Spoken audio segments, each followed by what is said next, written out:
Evening, everybody. I'm not sure if there's anybody there, or whether I'm in the right place, or whether I'm in the right group, or whether I'm just here talking to myself in my dining room. Evening, late shift. Worked for me better than an early morning shift, but I just thought I would introduce myself first of all, and then have a little chat to you about the value of rewards and how we can encourage our owners of the dogs that we're working with, to see the value in the rewards as well that we're wanting to use. So my name's Leanne, Leanne Ball. I'm a member of the IMDT, PPN, Canine Hoopers World instructor, and various other bodies and organisations. I should have had a list really for that, shouldn't I? But anyway, never mind. So I run Bella's Buddies Pet Care Services up near Blackpool in Lancashire in England. We do dog training, which is the behaviour boosters part of the business. We do home boarding, and we do walks and daycare and all those kinds of things, which I'm sure lots of you all do as well. So that's me. Background from me is human children and adult teaching, and then I have swapped over into the world of dogs, which is lovely. Absolutely love it, and it's big passion of mine. So if there's anybody out there, just give us a little thumbs up or a little something, just so I know I'm not talking to myself. Let's see if there's anybody there. Can I see if I press a little chat button? Nope, I'll just write a comment to myself. We've got it, I've got it, somebody. Helen's here. Hi, Helen. So at least I know there's somebody there. Somebody's out there, it's not just me. Like I say, chatting away like I normally do. Those of you that have seen me, evening Neil, I hope everything's going well for you. Right, so the value of rewards. Okay, we all know the value of rewards. We all know how the dogs and animals that we're working with, not only dogs, respond to the rewards, but sometimes we have a bit of a battle with some of our owners and people, even in Ben as well, owners, encouraging them to use the rewards and for them to see the value as well in what we're doing with those rewards when we're working with the animals. So this evening I'm going to go through the whys, the hows, the whats, the wheres and the whens for you, and hopefully give you some ideas on how we can encourage those owners that we're working with that sometimes are maybe a little bit reluctant to go down the whole treat reward system. And if they're a little bit reluctant, then hopefully give you a couple of ideas and ways that we can maybe encourage them to be a little bit more open to those ideas. Right, so the whys. How can we explain to these owners why we're using all these rewards when it's like, do you really need to give them so many treats and all those kind of things? Why are we using these rewards? I always try and pop it back onto them and say, would you do your job if you weren't getting some reward for it? Would you go through life and not expect some reward? I'm going to just try and close this chat little thingy because it's just scanning up and down on my thing at the moment. Nope, not working, never mind. Would we go through life if we weren't getting some reward for the work that we were doing? We all work far better if we know that we're getting something for the things that we're doing. The work, the effort, and even just a little bit of appreciation, but it's still a reward. No matter what it is, it's still a reward. So like I say, try and pop it back onto the owners, try and pop it back onto them, give them a real life scenario as to why we need to be providing those rewards and providing them frequently, and then that way they do tend to get it. Evening Elaine. And overtime. Simple analogies. Put it to their work. Put it to whatever they do in their daily lives. Would you work overtime if you weren't getting the extra bonus of getting paid more for it? No.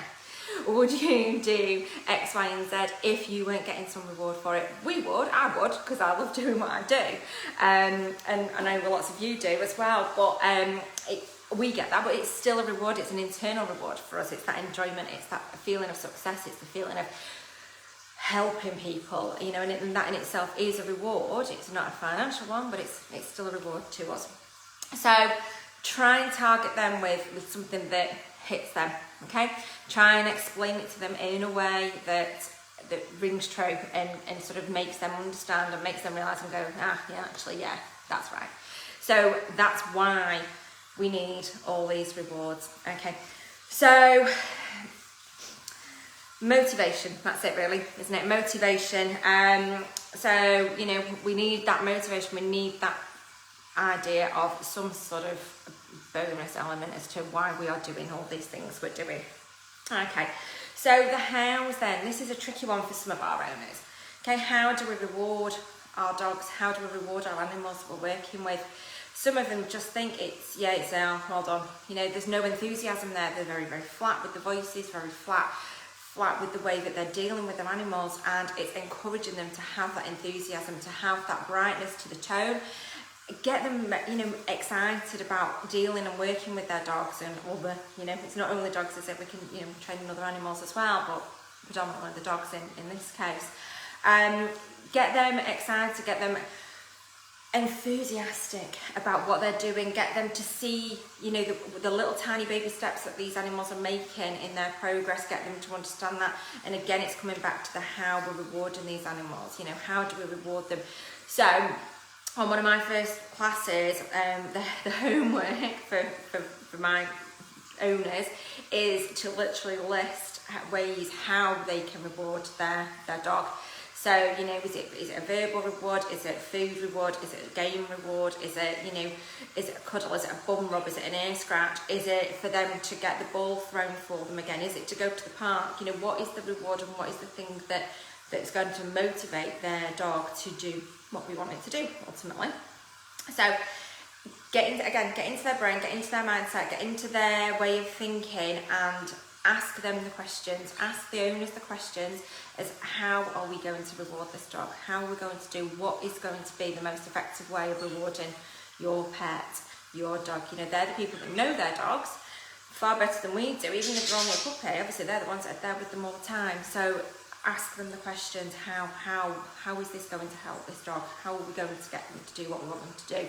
What's going to be the most effective way of motivating them and therefore rewarding them? So ask them as well to think about what the dog's feeling from that reward. You know, what are they getting? Is it just, you know, what are they gaining from that? Are they gaining affection from it? Are they gaining a food? Is it a food reward?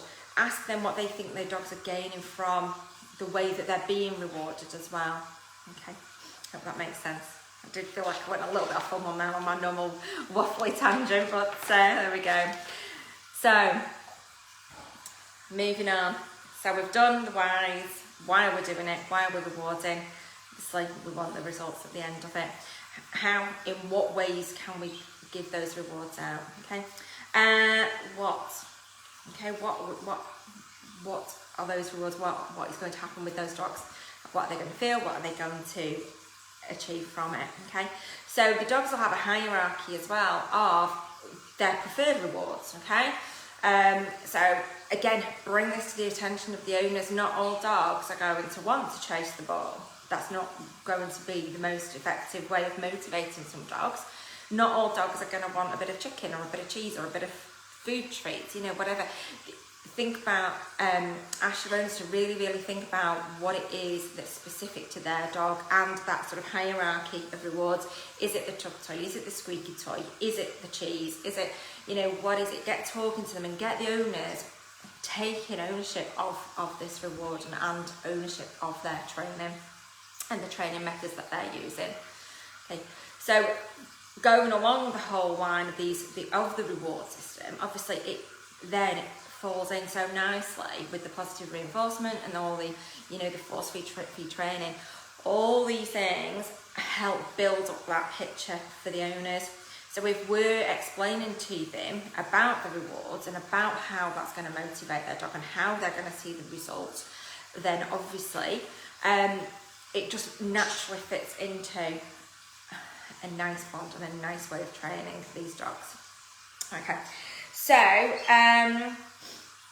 alongside of that, on the sort of thing of the rewarding, sometimes in this part I would chat, when I'm chatting through these things, chat to the owners about rewarding behaviours that we don't want. Okay, so inadvertently, a lot of our owners will reward behaviours that actually we don't want them to be rewarding. You know, the barking when the dog's, you know, you're at the table, things like that, feeding the dog when it's woofing at you when you're cooking. All those little things that sometimes these owners, you know, don't even recognise that that's what they're doing. They don't recognise that they're actually giving the attention to the dog, and therefore that's why that behaviour's reoccurring. The jumping up, all the little things that we come across so frequently. Sometimes you've just got to highlight it to those owners and just sort of say, you know, look, this is what you're doing, this is the situation you're in, and this is why this is happening. Because they are giving that attention, and they don't realise that attention, whichever way, whatever form it's in, is then exacerbating the problem that they're dealing with. That's when we can start talking about giving them something, you know, a better behaviour, or a more preferred behaviour for them to be, I'll just flip that off, for them to be working on at the time.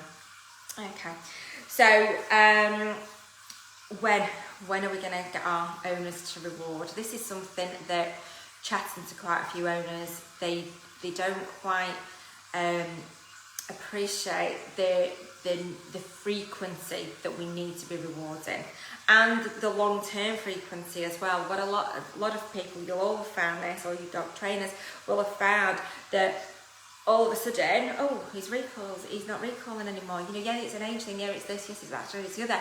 But then flip it back to them. Are they still rewarding the recall? Are they still rewarding the behaviours that they're wanting? I'll give you a very true to life story. A friend of mine, she won't mind me sharing with you. A friend of mine's dog had brilliant recall, working cocker, brilliant recall, and all of a sudden, friend says, it's just not happening, what's going on? And we went out, and instantly it was a case of she was recalling it, and obviously there was no reward at the end of it. So the dog was off wanting to chase all the birds and do all the things that the dog wants to do, and there was literally no reward at the end of it. The tone of her voice was getting more and more angsty, shall we say, and she was getting more stressed at the fact. And so, you know, we know that that's not how we want to be training our dogs. We know that as trainers, but putting it out to the owners, let them see it, let them see that, let them acknowledge it for themselves. They've got to take the ownership of the training and actually understand why we're doing this sort of frequent rewarding. And yeah, so we put our rewards back in with my friend, and very, very quickly the dog now comes back, and it's great, and everyone's happy, and she can go and have a little run and go and chase the birds on the beach, and and back she comes. So yeah, it's just making or encouraging the owners to realise these things, and again, the value of those rewards. You know, they've got to know that they're not going to come back for that little tiny bit of kibble. We know this, we know it, because we've trained to train them, but it's just getting them to realise it and getting them to go, oh, actually, yeah, no, I wouldn't do that for that, you know. So it's talking them through the process, talking them through that process of is it valuable enough, you know, are they more valuable than going off and doing whatever the dog wants to do. So yeah, so the schedule of the reward, you know, we need to chat through that to them as well. Chat through, you know, is it going to be enough to only reward 1 in 10 recalls, or do we need to keep that level of reward up there, keep that value of the reward up high? We need to chat through that sort of aspect with them, and we need to chat through it with everybody that's dealing with those dogs, and, you know, making sure those rewards are valued and valuable. So coming on there onto again that what is the value to that dog, what is its value, what is the thing that it's going to respond the most to. Yeah, for my friend's dog, it was food. It was food for her, so it worked really quickly and really easily, but she's had to keep that schedule for reinforcement really, really high, and that reward value really, really quite high as well. Okay, so chat through that with your owners, chat through all those things. talk to them, and but let them come to those conclusions themselves. But those rewards need to be up there for them. Chat to them as well about when they're actually delivering the reward. Again, you'll have come across these scenarios where they're like so far delayed that it's just okay, yeah, the dog's forgotten what it's done. Okay, so it's just making sure that they're up there with their timing as well. Make sure they know when they're supposed to be offering that reward.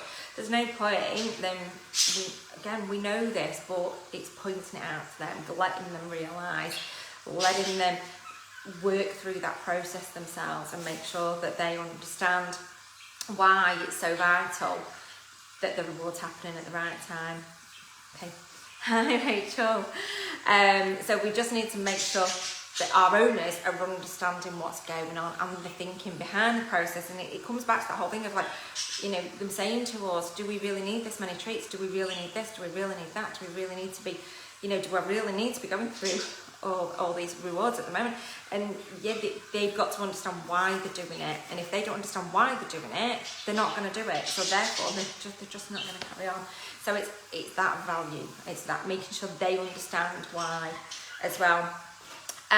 Some people, you'll all know, keen to use the clickers, but if the timing's wrong on the clicker, and then the reward, it's just making more problems in the long run. It's just going to cause more and more problems in the long run for them. So just make sure that they're understanding why we're so heavily promoting this reward system, and why we're going down the roads we're going down, and it's got to come from them. They've got to understand why they're doing it and why we're wanting them to do it this way with their dogs. And like I said before, the more they're understanding the rewards and why we're offering these rewards to the dogs at the levels we're offering them at, the more they understand that, the more they're going to do it, and the more they're going to have a success. So therefore, that's ultimately their reward in the process. So it's a nice little circle that you can a little process you can take them through. And once you've got it, that I find they tend to be the owners that that do really, really well. I hate to say it, so sometimes it's just they're just not up for offering that kind of enthusiasm, and that's where we have the difficulties. We need them to have that enthusiasm and have that sort of desire to encourage their dogs to be training this way. Right, so I've got my notes here.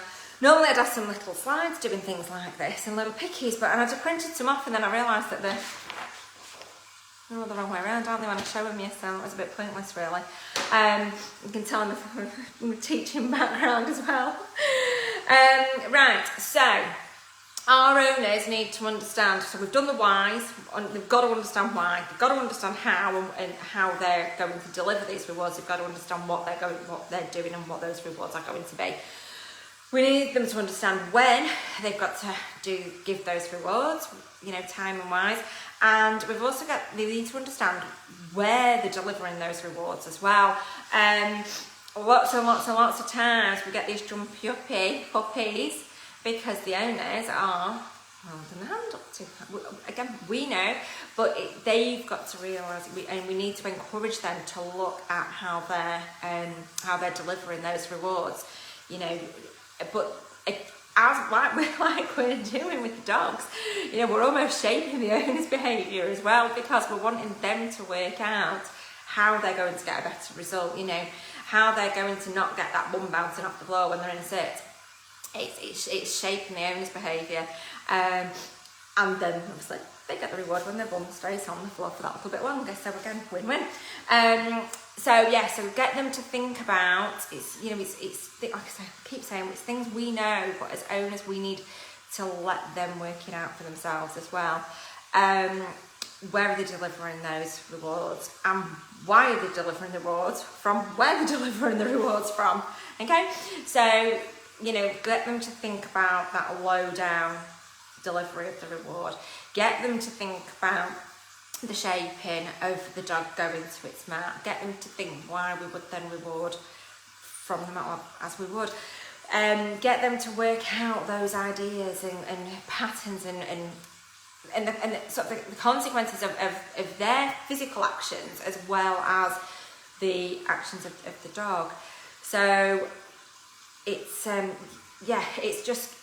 it's almost sometimes worth just doing obviously asking their permission, doing a little video and let them watch it back. And what I found from doing the online training over these last few months, it's really, really clear when you're watching it on a screen what is going wrong, and in some ways it's actually, I found it a lot easier to pinpoint little tiny issues with owners' body language when they're on the screen rather than actually in person, because you are just focusing on absolutely what they're doing. And so for me, I've actually found that a massive benefit of the online training as opposed to the in-person training. So, God, again. So if obviously they're comfortable and they give you permission, do a little video clip of them and let them again work out why this is going wrong. Let them see for themselves. It's all about the owner realising something. You get it. The owner gets their reward of the dog doing what they effectively want it to do. So, talk to them about where they can use the rewards that they have decided are the best ones for their dog. So chat through that process to them. We get owners that all sort of say, oh well, I want to do a squeak toy, and it's like, well, you're not going to be able to do that at the side of the road. We want to do a bum rub. Well, that ain't going to cut it if the dog's. Talk to them about where they're going to use these rewards and where it's appropriate for them to use them. Think about it. Is it feasible for them to constantly have manky bits of hot dog in their pockets? So again, it's making them aware of the things that we know, and I've certainly in this last period of time found so much more with people who haven't had dogs before, really, really, really are needing so much input and support. I think that's the nice way of putting it. Information given to them about the things that genuinely, that people who have had dogs previously, no disrespect to first-time dog owners, but there are people out there who haven't had dogs before who are needing a lot of support from people like us. So it is worth going as basic as saying, are you going to be able to have a hot dog chopped up in your pocket every day if that's what your dog wants? There's another story there, but I won't share that one. I'll keep that one to myself. But again, it's thinking how the owner's thinking and thinking why that's important to the dog and why it's then important to the owner.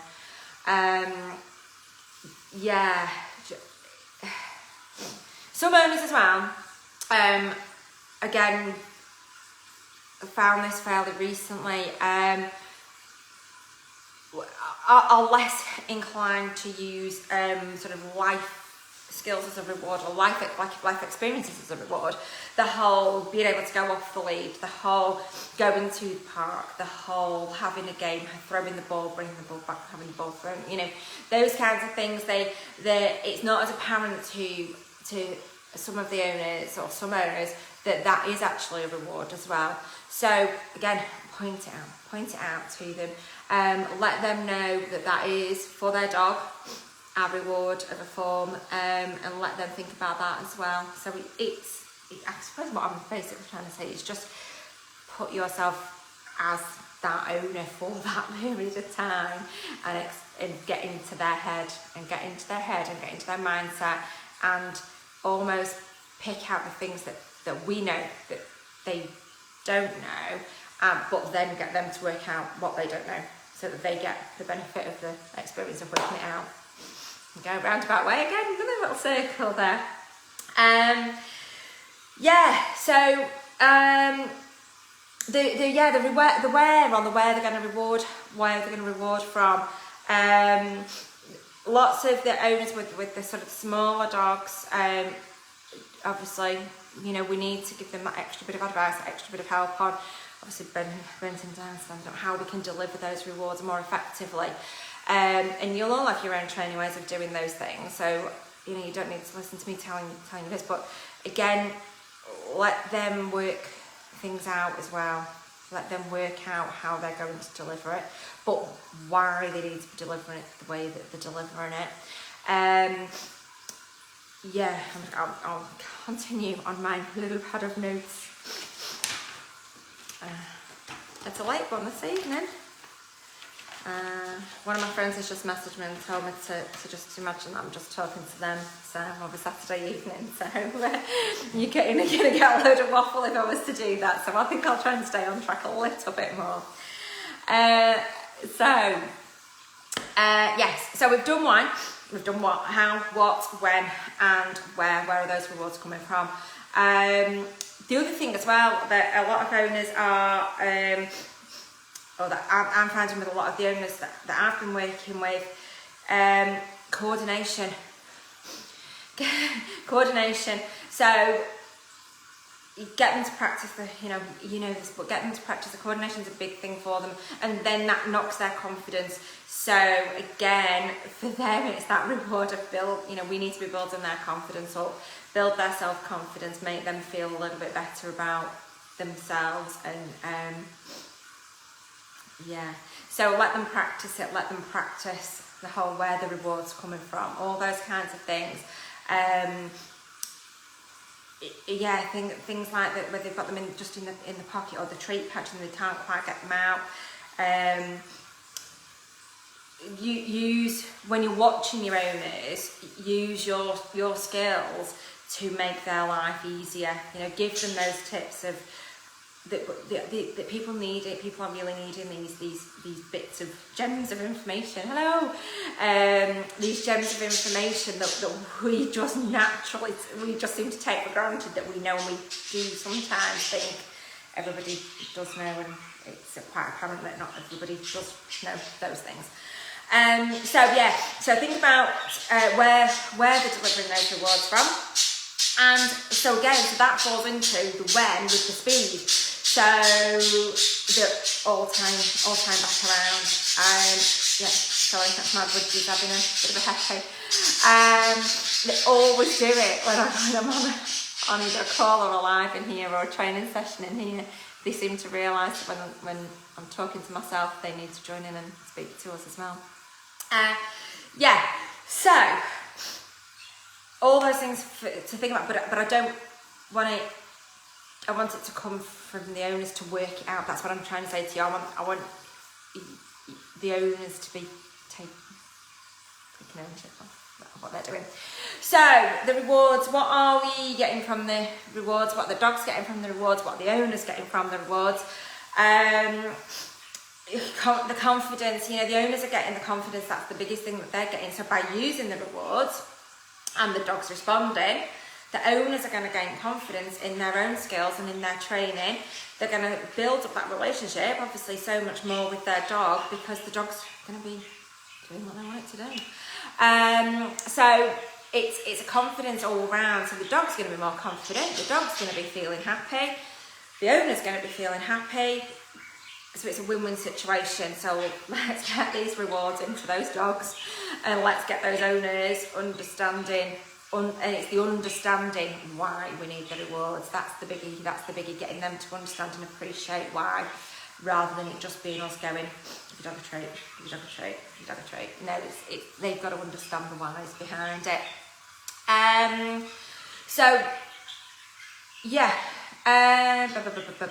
Where am I up top? Oh, yes. So,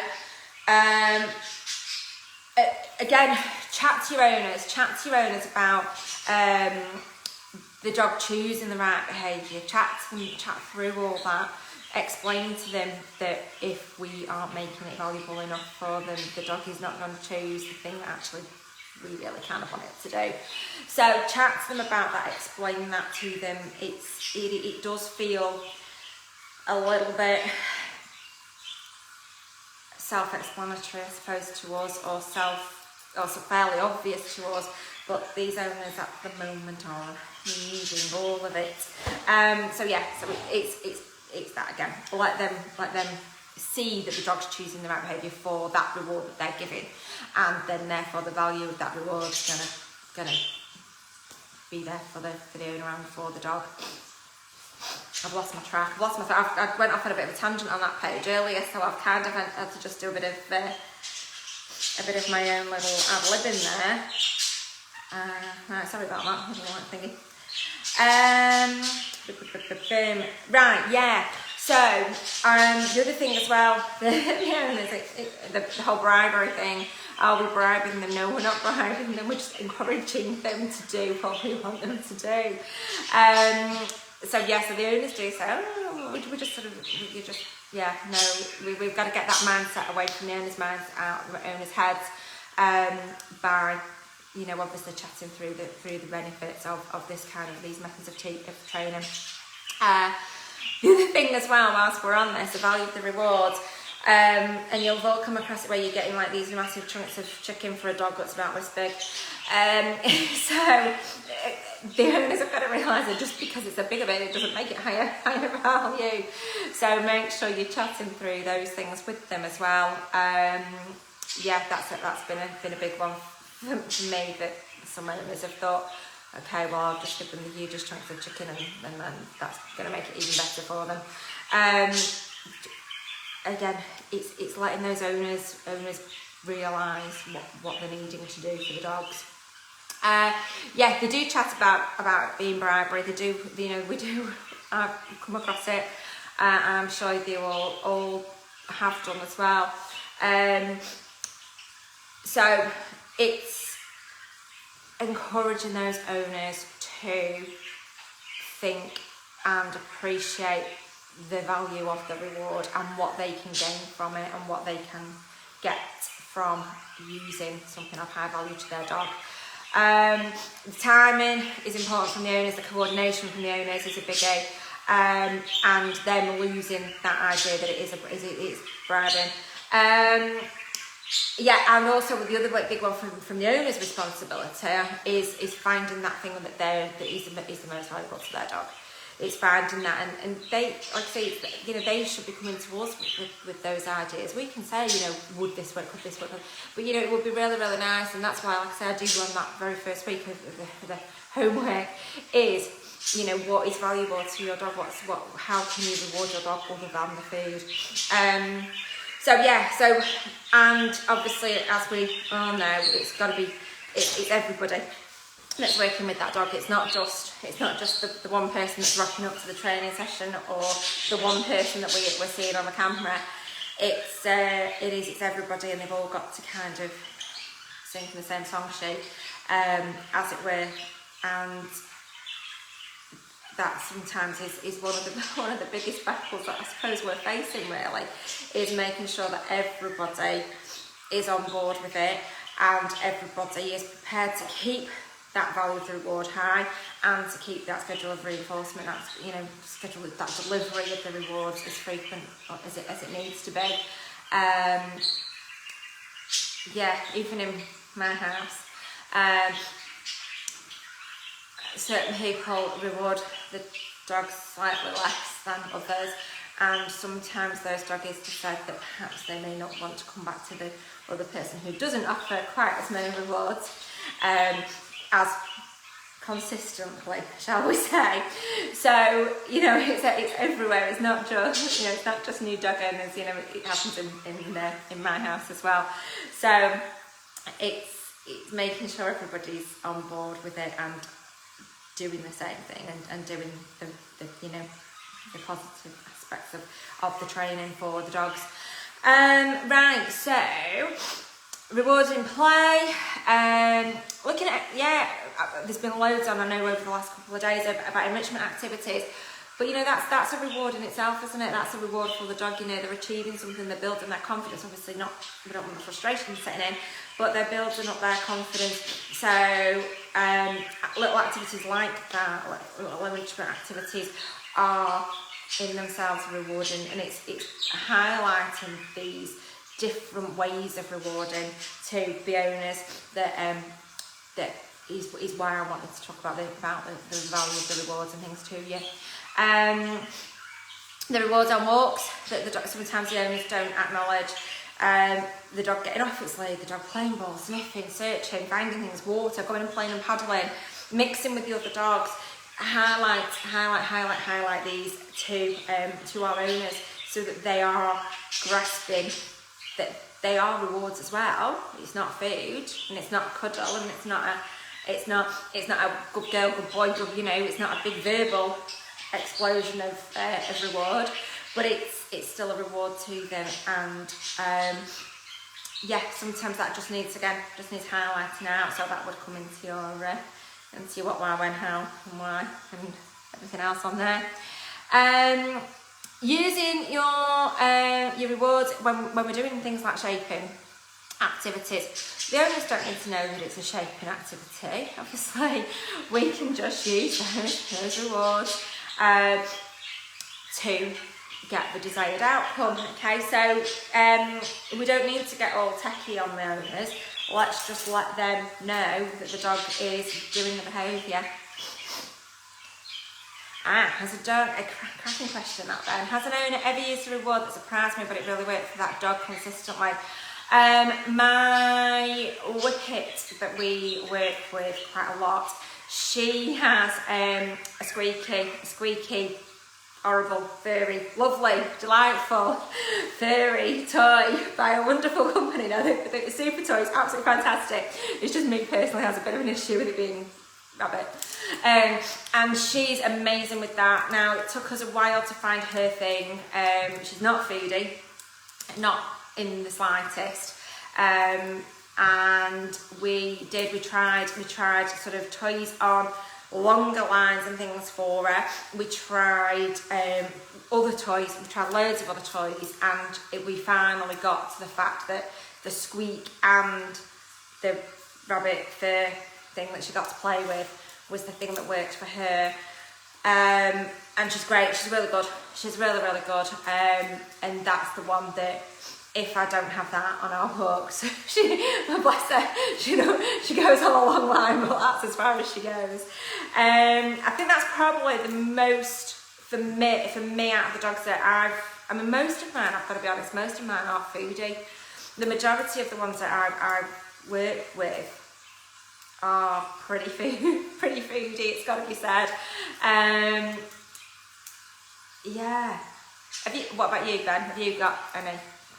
Because I know you've got loads of fab dogs that you look after.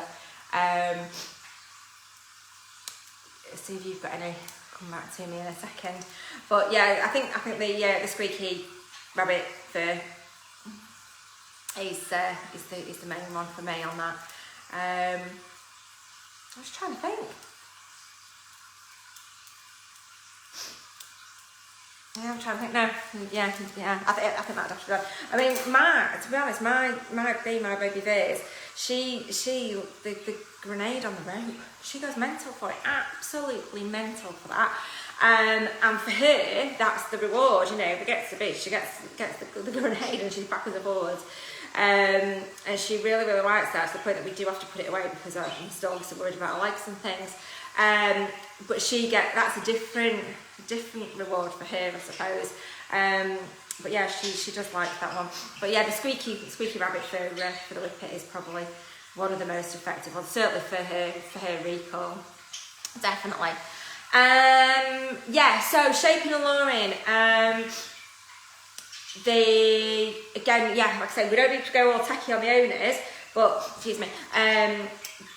But let them see that the dog's working out what we're wanting it to do. Let them know that that's what we're looking for, but without getting too tacky on them and geeky on them about it.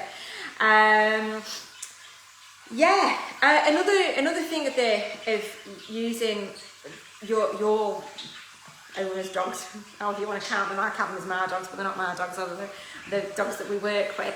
Another one that when I was thinking about this and thinking about what I was going to chat to you about, the rewards, it kind of takes any confrontation away from a situation. If we're offering a reward, I was kind of thinking, yeah, in a situation where a dog's got something that perhaps it shouldn't have, let's get that thing that is the better reward, the bigger the reward, the more important thing to that dog, and let's use that to back away from any confrontation. What have we got here?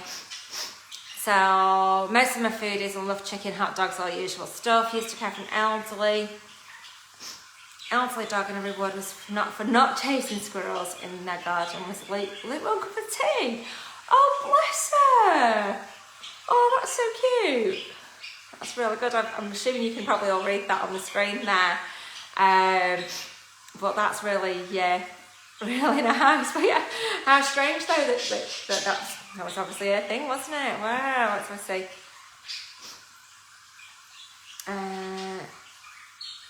I can't trust going to say, here we go. I taught one of my girls to recall using the cuddle.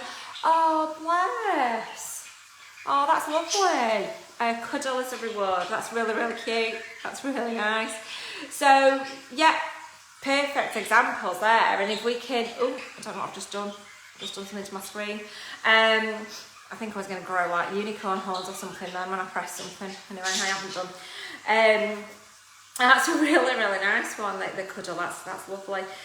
Really tapping in, obviously, because you know your dog. Really tapping into what your dog is going to respond to, and it's bringing that and enlightening our owners in that way, isn't it? And getting to, but I love the cup of tea. That's cracking. That's absolutely brilliant. That one, really, really good. So the sort of non-confrontational side of it.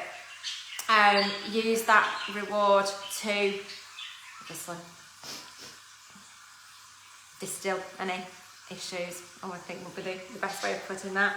And again, I've just noted up to just really reinforce the not rewarding with attention any behaviours that we're not wanting, because obviously to lots of dogs that attention is what they're seeking, isn't it? And we know that, but the owners, like I said back earlier on, the owners don't kind of get that sometimes, and they're not aware of how that's affecting the behaviour of the dog. That sort of unwanted behaviour is being driven by the attention that the owner is giving. And even if it's negative attention, it's still attention. So if that's what the dog's after, whether it's a positive or negative attention, it's still getting some attention, and it's still being effectively rewarded for the behaviour that actually we don't want it doing. So think about all those just pointers really for owners. It's not for you, because I know obviously you're all my pen's just exploded all over my hands. How nice. I'll put it down. So yeah, because obviously you're all professionals. It's not to tell you. I don't feel like I'm sort of teaching granny just okay, it's a little bit, but it's just to highlight it and highlight what I've found certainly over the last, however many months we're in now, and some of the hurdles and obstacles I've come across with regard to this whole reward system and the whole sort of thinking behind it, and the question of, am I going to have to do this all the time? Am I going to have to give them treats like this constantly? No. Like I said, we know that, but it's just it's the owners evolving, isn't it, to keep up with, or to almost catch up with the way that we're now training. It's certainly some of it's still a little bit old school almost, and it's getting rid of that. We need to just get rid of that idea and encourage them to go the way we want them to go, really. I suppose that's it. Now I've absolutely no idea how long I've waffled for, so I'm just gonna Oh my goodness. Wow, I knew I could talk, but by heck, I thought I was going to really struggle there, but I think I've repeated myself about 50 times, so I'm really, really sorry for any of you poor people that have watched the entire 45 minutes of me waffling on. Those of you that have seen the lives that I've done on my own business pages and stuff do know that I am a bit of a waffler, and I do go off and chat about random things as well. So, anybody got any comments or anything that they want to add to that? Because obviously, you know, we're all working in the same, I'm assuming, ish kind of area, you know, area of training. So if anyone's got any extra questions, but I do love cuddle. I love cuddle. That's a really nice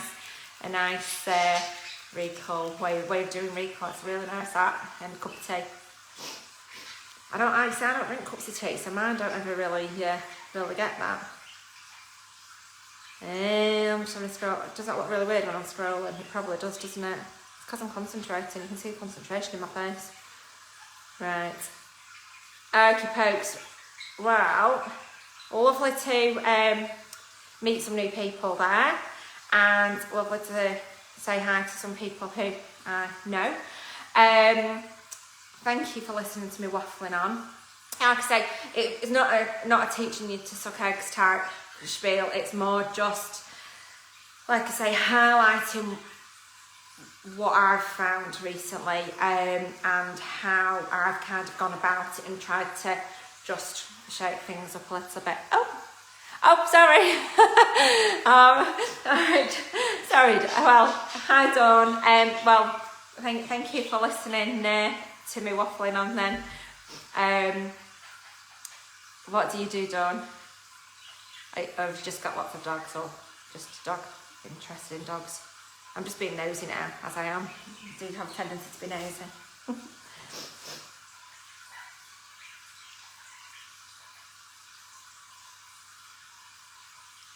Don't know. Okay, never mind. No, sorry, I just kind of assumed that. There we go.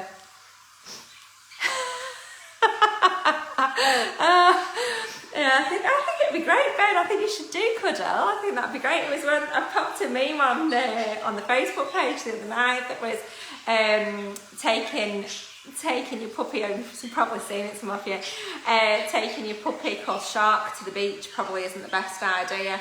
That made me laugh. So I popped that on my Facebook, my business page. Train to do dog and support dog. Train dog support. Oh, fantastic. Right. See, that's really interesting, isn't it? Well, yeah, excellent. No, really good. Sorry, I just kind of went down a line that a lot of us would be trainers. But